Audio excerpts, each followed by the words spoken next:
The children, the boys and girls that we work with in the schools in Kenya, come from very, very poor homes.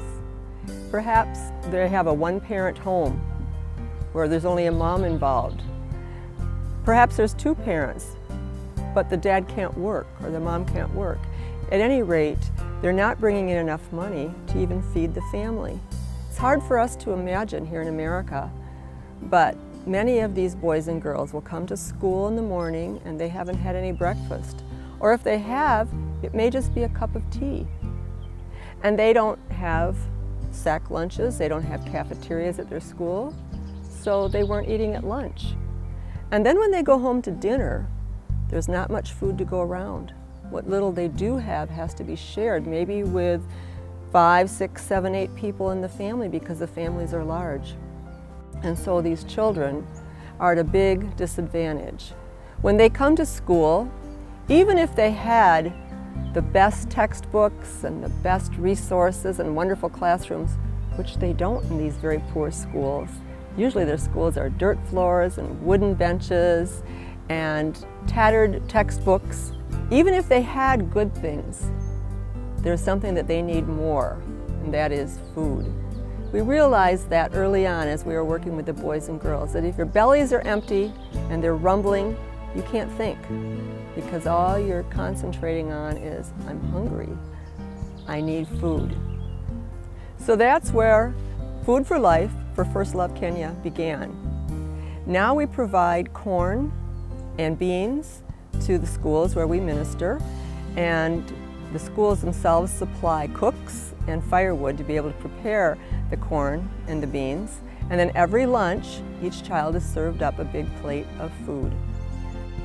Providing the food we've seen has made a big difference in children's lives. Before we started the feeding program, boys and girls would be so sleepy and so tired in school, not really being able to study or think.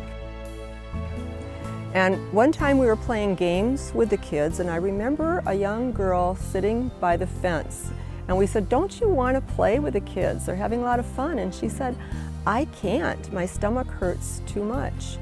I haven't eaten. And that's what got us to thinking, wow, these kids need food.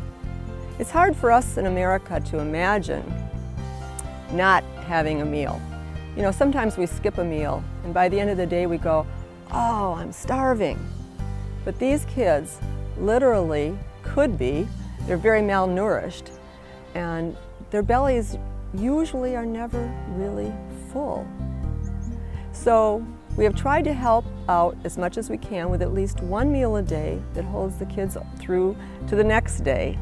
They get the lunches every day there is school, so 5 days a week during the school year. And the really neat thing about it is that for one child, for $5, we can provide lunch for 20 lunches a month. That would be 5 school days for 4 weeks. It's really the price of one happy meal, and that makes one child happy all month. In addition to providing lunch for boys and girls at several schools, we also help out at other children's homes that are very, very needy and also need the food. All in all, I believe First Love Kenya is helping provide meals daily for over 650 children. The exciting part for us is that yes, they're being nourished, and that feels good. But more importantly to us is that we're being allowed to come into these facilities, into these schools, and being able to have kids clubs, which are kind of like vacation Bible schools, where we have a Bible story and songs, and games, and a lot of fun and singing, and we're able to share Jesus with the kids. And so that, to us, is extremely important, being able to share physical food, but also sharing the spiritual food of Jesus.